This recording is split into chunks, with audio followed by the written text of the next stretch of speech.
آپ لوگوں کو حضرت حسین رضی اللہ عنہ کی فضیلت کو سمجھنے کے لیے ایک واقعہ بتلاتا ہوں۔ حضرت یعلا ابن مرہ رضی اللہ عنہ فرماتے ہیں نبی علیہ السلام اپنے کچھ صحابہ کے ساتھ ایک دعوت میں کھانا کھانے کے لیے تشریف لے جا رہے تھے۔ اسی دوران حسین ابن علی ابن حیدر ایک گلی میں کھیل رہے تھے۔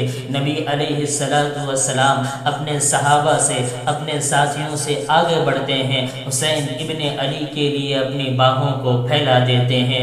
حسین ابن علی کا بچپن تھا، لڑکپن تھا، بچپن کی مستی تھی۔ حسین ابن علی اسی بچپن کی مستی میں آ کر ادھر ادھر بھاگنے لگتے ہیں۔ نبی علیہ السلام نے انہیں پکڑنے کے لیے پہلایا پھسلایا۔ حسین ابن علی اور بھاگنے لگتے ہیں۔ بالآخر نبی علیہ السلام نے انہیں پکڑ لیا، پکڑ کر ایک ہاتھ ان کی ٹھوڑی کے نیچے رکھا، دوسرا ہاتھ ان کے سر کے اوپر رکھا، حسین ابن علی کو بوسہ دیا اور فرمایا حسین منی وانا من حسین، حسین مجھ سے ہے اور میں حسین سے ہوں۔ احب اللہ من احب حسینہ، جو حسین سے محبت کرتا ہے اللہ اس سے بھی محبت کرے گا۔